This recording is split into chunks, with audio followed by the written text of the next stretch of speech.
I want to talk about what to do if you feel like you failed and what to do if you don't know what to do next. So, these states of mind, this feeling of hopelessness and this feeling of failure, are ones that we will at some point or another have to address along our route towards anything worth having, because the very nature of progress and achievement is one of constantly testing your boundaries and pushing yourself to somewhere you've never been before.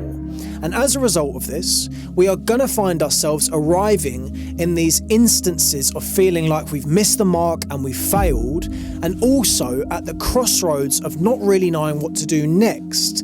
And before I get into how we can flip both of these things in the right direction and push ourselves towards what we want at the end of that road, which is a sense of success and a feeling of achievement behind that, a feeling of fulfillment, should I say, I should underline what we're going to talk about today by saying that if you feel like you failed, or you feel like you're hopeless and you don't have another chance, that you are already along the right track to turning this around. Because hopelessness indicates a desire for more and a desire to improve and do something about your situation.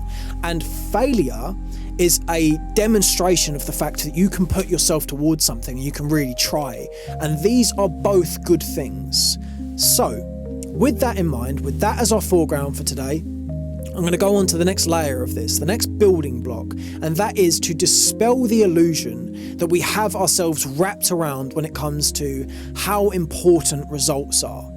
Now, you will see that if you look into what the feeling of failure and what the feeling of hopelessness feels like, that both of them have a heavy emphasis and priority placed on results. And this becomes a significant issue because results are not something that we can rely on when it comes to feelings of motivation and feelings of fulfillment. Because there are two things that are always working against us when it comes to results. And that is luck for one, and also the delayed gratification that comes along with doing anything worth doing. And what I mean by that is that when you push yourself towards something and you put effort into something, you have to pay an upfront cost of effort that is not immediately rewarded back to you, and in lots of cases isn't rewarded back for a long time. And because of this, if we place our focus on results and how important it is to actually achieve things, we will reliably demoralize ourselves, and we might end up quitting at something that we were genuinely good at and just didn't focus ourselves appropriately in the right direction on.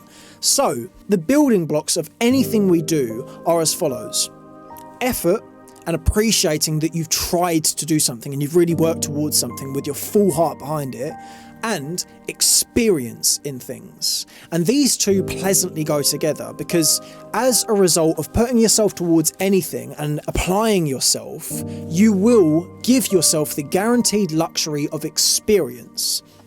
And experience is a very, very useful thing, because within experience are a vast array of skills and assets that you can use for anything that you do. And with this in mind, you turn your failures into building blocks. You can start layering things up and go, right, that didn't work, but I've gained experience from that, which can take me into the next thing and the next thing. And I can keep working with this. When we feel like we've failed, and that being a failure based around missing the mark on results, we stop there. It's the end of the road when it comes to what we can do.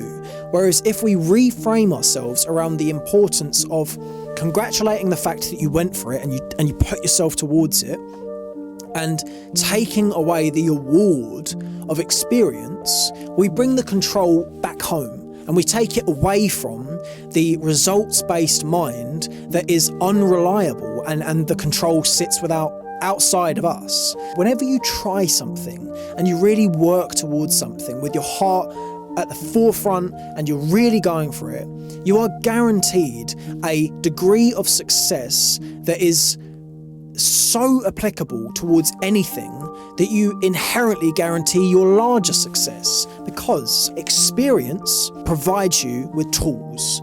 And with these tools and with these further comprehensions of how things work and what you're good at, what you're not good at, you start refining yourself around the bigger picture. If you do something and it doesn't work, you then understand, okay, that didn't work, let me try something else. Or, pleasantly enough, you might find yourself go, this works for me, this is fantastic, and you go from there. Reframing yourself and finding a positive outlet around the fact that if you do something and it doesn't work, that you haven't failed.